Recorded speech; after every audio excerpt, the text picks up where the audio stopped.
The eyes of the world, of course, are focused on Afghanistan and the Taliban's 11-day takeover of the country. So to help us get some perspective on what is going on there and what may lie ahead, we're going to turn to Mo Banerje, an assistant professor of history at UW-Madison. Mo, thank you so much for joining us this afternoon. It's my pleasure to be here. Thank you. Okay, can you just give us a quick nutshell of the history of American involvement in Afghanistan so people can get a better understanding?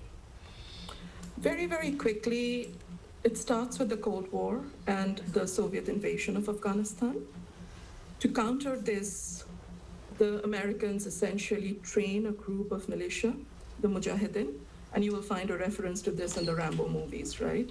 And essentially, these are the Mujahideens, these are the fighters who band together after the collapse of the Soviet regime in Afghanistan in 1989 and take part in the civil war that's happening in Afghanistan. They emerge as the Taliban, the seekers or the students in that civil war as one of the most important factions, and by 1996 have taken over the control of the country and began the reign of what is now known as the Islamic Emirate of Afghanistan.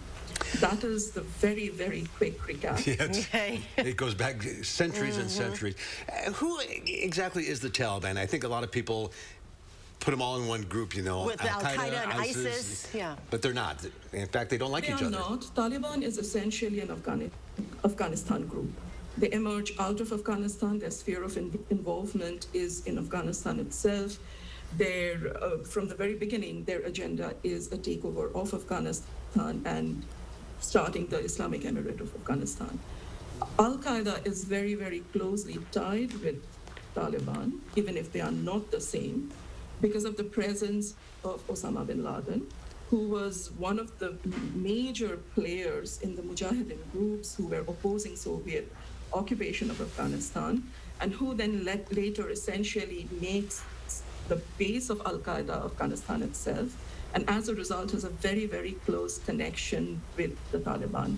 If you remember, on September 18th, 2001, when the war on terror is actually declared by President Bush, it is declared because he had demanded that the Taliban hand over Osama bin Laden and the Al-Qaeda operatives who had essentially masterminded 9/11. But the Taliban refused to do so, and that is the beginning of the war. You should also remember, of course, that the mastermind and the people who perpetrated 9/11, a shock that went around the world, none of them were Afghan nationals. Okay. So essentially, there is a very close tie, but they are not the same. Okay, can you explain then, you touched on this, but what do the Taliban want with Afghanistan?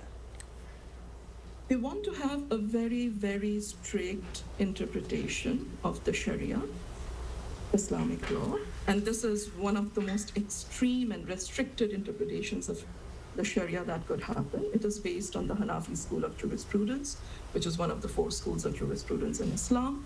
One of the things that it does, and we have seen this, is essentially circumscribe, narrow down the role of women in society to an almost, impossible degree. They also want essentially to have a country which is guided by those guidelines. The other thing to remember here is Taliban is made up almost entirely of Pashtun tribesmen, and they also very strongly rely on the Pashtunwali, or the code of behavior, the code of conduct of the Pashtun tribes. And it is a very interesting mixture of a very strict interpretation of Sharia and this Pashtunwali that guides what they do. Essentially, they want an utopia. They want an Islamic utopia, but the definition of that Islamic utopia is very strongly based on their very restrictive interpretation, very textual interpretation of the Sharia. Well, the future is going to tell us a lot of what's going to happen in that country. I wish we had more time. We're just scratching the surface here, but we'll check back with you. Yeah, there's a lot more to cover here. Thank you, Mo. Thank you so much. Thank you.